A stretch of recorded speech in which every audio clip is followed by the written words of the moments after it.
ইরানের শীর্ষ কর্মকর্তা কাসেম সুলেমানিকে হত্যার পর থেকেই তেহরানের লক্ষ্যবস্তুতে পরিণত হয়েছে আমেরিকার প্রেসিডেন্ট ডোনাল্ড ট্রাম্প। প্রেসিডেন্টকে রক্ষায় তার গলফ কোর্সের চারপাশে ক্ষেপণাস্ত্র লঞ্চার মোতায়েন সহ গ্রহণ করা হয়েছে অভূতপূর্ব সব নিরাপত্তা ব্যবস্থা। গোয়েন্দা সংস্থাগুলো জানিয়েছে বর্তমানে ট্রাম্প ইতিহাসের সবচেয়ে বেশি প্রাণনাশের হুমকির মুখে দাঁড়িয়ে। ভবিষ্যৎ হোক নিরাপদ, বিনিয়োগ হোক বিশ্বস্ত, আর আমার পছন্দ সল্ট বে। ওয়েলকাম টু সল্ট বে। ইরানের জেনারেল কাসেম সুলেমানি হত্যাকাণ্ডের প্রায় ৬ বছর পরও ডোনাল্ড ট্রাম্পকে ঘিরে তৈরি হওয়া আতঙ্কের মেঘ কাটেনি। জনসম্মুখে ও গোপনে সবখানেই নিজের প্রাণনাশের আশঙ্কা নিয়ে কথা বলছেন আমেরিকার প্রেসিডেন্ট।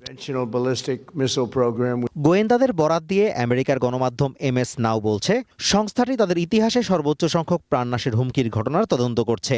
বর্তমানে প্রায় 10,000 হুমকির ঘটনা খতিয়ে দেখছেন গোয়েন্দারা, যা গত বছরের তুলনায় 40% বেশি। হুমকি মোকাবিলায় ফ্লোরিডার পাম বিচ ও নিউ জার্সির বেডমিনিস্টারে ট্রাম্পের বাসভবনের চারপাশে অ্যান্টি এয়ারক্রাফট ও অ্যান্টি ড্রোন সিস্টেম মোতায়েন করা হয়েছে। এমনকি তার গলফ ক্লাবেও বসানো হয়েছে স্বল্প পাল্লার আকাশ প্রতিরক্ষা ব্যবস্থা অ্যাভেঞ্জার।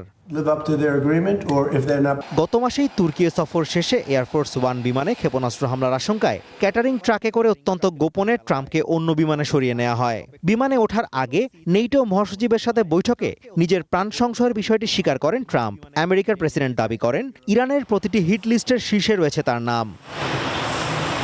MS নাও বলছে, ইরানের হুমকির শুরুটা 2020 সালে জেনারেল কাসেম সুলেমানি হত্যার পর থেকে। এর জের ধরে 2022 সালে ট্রাম্পের সাবেক জাতীয় নিরাপত্তা উপদেষ্টা জন বোল্টন এবং 2024 সালে নিউ ইয়র্কে ইরানের এক ভিন্ন মতাবলম্বী সহ ট্রাম্পকে হত্যার ছক কষে IRGC। এমনকি চলতি বছরের 27 ফেব্রুয়ারি যৌথ হামলায় ইরানের সর্বোচ্চ ধর্মীয় নেতা আয়াতুল্লাহ আলী খামেনি নিহত হওয়ার পরও এক সাক্ষাৎকারে ট্রাম্প দাবি করেন, তার আগেই তেহরান তাকে হত্যার চেষ্টা করেছিল। সম্প্রতি এক সাক্ষাৎকারে ট্রাম্প হুঁশিয়ারি দিয়ে বলেন, ইরানের হামলায় তার মৃত্যু হলে তেহরানকে অভূতপূর্ব মাত্রায় বোমা বর্ষণের নির্দেশ দিয়ে রেখেছেন তিনি। তবে প্রতিনিয়ত প্রাণনাশের এই হুমকিকে নিজের প্রভাব ও সাফল্যের প্রতীক হিসেবে উপস্থাপন করছেন আমেরিকার president. Azimur Rashid Kanak, one international desk.